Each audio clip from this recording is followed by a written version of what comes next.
So, welcome back to another episode of the Self-Development with Tactics podcast. Today we're going through an interesting article around language learning, and I think then in general learning per se, which I think is always rather useful to know what those, not necessarily big thinkers, but people that are maybe even competing in memory games or memory championships. There is all sorts of things very interesting and also just astonishing what those people are able to memorize in like a few hours. I think they just have time, but still it's interesting, and it is an article by Tim Ferriss, so it's also very interesting to read and also very funny to read, at least at my point of view, because it's most often pretty humorous. At least I think it is humorous. Anyway, preface from Tim. Back in 2012, Gabriel Weiner wrote an article for Lifehacker detailing how he learned French in 5 months and Russian in 10, using mostly spare time on the subway. That article went viral. But don't run off, was nothing but version 1.0. This post gives you version 2.0 and more. He spends the last 2 years refining his methods and putting them on steroids. Kevin Kelly, founding editor of Wired, was the one who told me, you have to check this guy out. His new book is amazing. Keep in mind that I'd previously told Kevin that I thought most books on language learning were garbage. I took his endorsement seriously, and I wasn't disappointed. This post gives you Gabe's new blueprint for rapid language learning, a revised and updated version of his original post, new techniques from the last 2 years of experimentation, how he learned 6 languages in just a handful of years, tips and tricks you won't find anywhere else, period. These are the few bullet points we can find here and we can see here. The ends, and never forget it, in the headlines was Gabe's idea.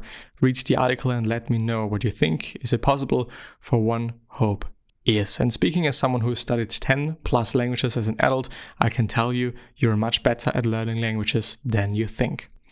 And I would also believe and say that it's very joyful and in a completely different way than many more skills, I'd say, because you can indeed just use it for many ways, and I believe it makes life easier, for example when traveling or when you just need this language, which makes it even more interesting and even more I think compelling to learn, and even more compelling to then also master. And sometimes it's very interesting to see where words are coming from and whatever. Enter Gabriel, an overview of what this and why this is and why it works. 2 foreign words. Let's compare 2 experiences. Here's the first one. You come into a language class and your Hungarian teacher writes the following on the board, which is kitchen cabinets or something. I'm not even gonna bother to fucking read that. She tells you that this is going to be on your vocab quiz next week, along with 40 other words you don't care much about. Experience 2. You and your most adventurous friend are sitting in a bar somewhere in Scandinavia. The bartender is a grey-bearded Viking who places 3 empty shot glasses in front of you in a line. From behind the counter, he pulls out a bottle labeled Moktor and pours a viscous green liquid into the 3 glasses. He then grabs a jar and unscrews the lid. It is full of something that looks and smells disturbingly like slimy, decaying baby fish. With which he spoons into each shot glass. He then pulls out a silver cigarette lighter and lights the 3 shots on fire. This Mokto, he says, and there we have an ad. If you want to check out 17 questions that changed my life, there is an ebook you can find on the tim.blog site. It kind of pops up. I don't want to say frequently, but just, sometimes. This Moktor, he says, picking up one of the glasses. The locals in the bar turn towards you and your friends Mokta. They all begin to shout, laughing as the bartender blows out the flame on his shot glass and downs the drink. Your friend, your jackass friend, picks up his glass, screams Mokta, and does the same. The crowd goes wild, and you, after giving your friend a nasty look, pick up your glass and follow suit. As a result of this experience, you're going to remember the word Mokta forever, and if you still remember the Hungarian word for kitchen cabinet, you're likely going to forget it within a few minutes. Because there is emotion tied into it, I think maybe even studies have shown, but maybe I've also read it somewhere, I don't know, that being able to have certain emotions attached to things you want to memorize or just things in general makes them more memorable for reasons. As a result of this experience, you're going to remember the word Mokta ever. Blah, blah, blah, blah, blah. Let's talk about why this happens. Your brain stores memories in the forms of connections. Mokta has a bitter, fishy taste which connects with its rotting smell. That taste and smell are connected to a set of images. The green bottle, the jar of rotting fish, the grey-bearded barkeeper, all of that in turn is connected to a set of emotions. Excitement, disgust, fear, and those emotions and images and tastes and smells are connected to the writing on the green bottle and the sound of that chanting crowd Mokta. So, I would say that there are just so many things that are happening. Like, you're first of all having the experience, you're having the emotions, you're having the smell, you're having the visual things, you're having the word, you're having so many things and so many connections. And it just makes sense that you remember such things easier than others. Also trauma, kind of, and many more not so pleasant things to remember, I believe, are being remembered by us very easily just because there are so many connections and because it might just be such a strong connection emotion-wise. But yeah, where have I stopped? There we go.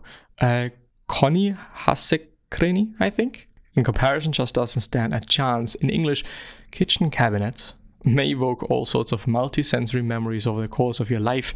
You've probably seen hundreds of cabinets, eaten wonderful foods in their presence, and assembled your own cabinets from IKEA. Or actually IKEA, I think it's indeed IKEA.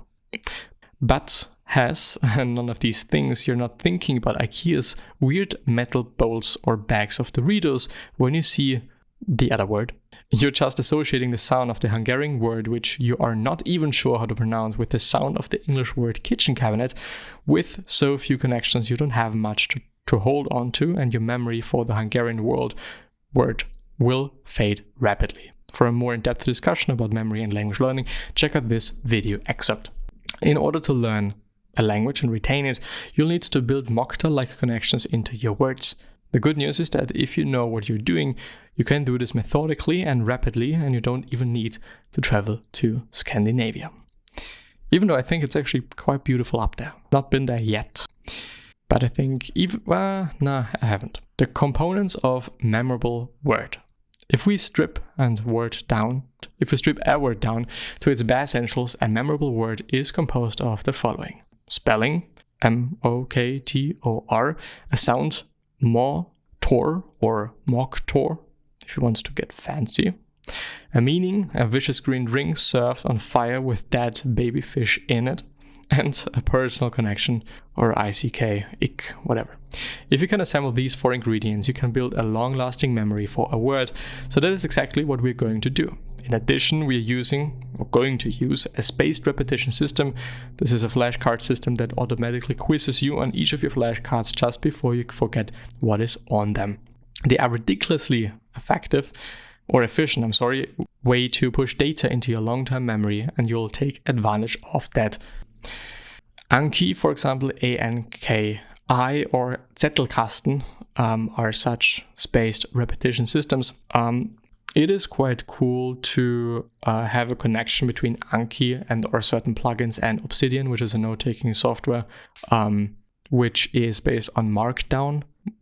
Is it programming? I don't know, but some sort of, there's certain tags you can have and connections in between files and whatever. It makes it very efficient and very easy to build this deck of cards for yourself to then learn and have this spaced repetition system going on. My language learning method relies on 4 stages. Begin by learning the language sound and spelling system, then learn 625 simple words using pictures. Next, use those words to learn the grammatical system of your language, and finally, play by watching TV, speaking with native speakers, reading books, and writing. Keep in mind that different languages will take different amounts of time. and probably even effort. The Foreign Service Institute makes language difficulty estimates. Add notes, scroll down to the heading FSI's experience with language learning for English speakers, and I found their estimates are spot on in my experience. Russian and Hungarian seem to take twice as much time as French, and I expect that Japanese will take me twice as long as Hungarian. For the purposes of this article, I'll assume that you are learning a level 1 language like French, and you have a spare 30 to 60 minutes a day to dedicate to your language studies. If you're studying something trickier or have different amounts of spare time, just accordingly or adjust accordingly. Here are the 4 stages of language learning we will go through, which is, by the way, something that's quite interesting, that they are, taking care of the fact that when your mother tongue is a certain language, that you're probably going to be able to learn certain languages a bit faster than others. Would indeed be very interesting to see what I'll be able to find there for my own sake. Language difficulty. Difficulty ranking. What are the FSI rankings? Or is it just a ranking? Category 1 languages that usually require around... Oh, it's just a ranking system. It's not based on what you have learned before, apparently, I think. Portuguese, French, Italian in 24 weeks, as well as Swedish and Spanish and Danish, Afrikaans and Norwegian. There we have category 2, which is just German. So 30 weeks you should be able to do so. Then Swahili, Indonesian and Malaysian in 36 weeks. And then we have category 4 and 5, which is the last one, 5 being Japanese, Korean, Arabic, Cantonese and Mandarin. Category 4 being, can you see this? No, you can't. Fuck. Category 4 being Albanian, Amharic, Armenian. Yes, I've read it rightly. I think Turkish should be there as well. Yes, and Ukrainian and probably Vietnamese and Russian as well. Yes, and Polish. All of those languages, Czech, Croatian, Bosnian, so on and so forth. Here are 4 stages of language learning that we will go through. Stage number 1, spelling and sound. Learn how to hear, produce, and spell the sounds of your target language. 1 to 3 weeks. One of the main reasons that Mokta is easy to memorize than blah blah blah blah blah is that Mokta looks and sounds relatively familiar. Sure, you haven't seen that particular set of letters in a row, but you can immediately guess how to pronounce it. Mofktor. The other one that I'm not going to pronounce, on the other hand, is completely foreign. What does st sound like? What is the difference between an E and an E without an apostrophe? The word is a disaster when it comes to spelling and sound, and it gets even worse if you were looking at Russians or Mandarins, lettering or letters or glyphs. Before you can even begin assembling memories for words, you're going to need to create a spelling and sound foundation upon which you can build those memories. So spend your first 1 to 3 weeks for focusing exclusively on spelling and sound, so that the foreign spellings and sounds of your target language are no longer foreign to you. To break down the process a bit, you are learning 3 things. How to hear the new sounds in your target language, how to produce the sounds, and how to spell those sounds. We will tackle those in order. How to hear new sounds, which is quite interesting because I've never thought about how to hear new sounds. I thought that, you'll just hear things and that is quite it. You don't have to do much for hearing new things, but apparently you have to, which is interesting. I think though that we're going to start with this the next time. So until then, I wish you the best and hopefully see you soon.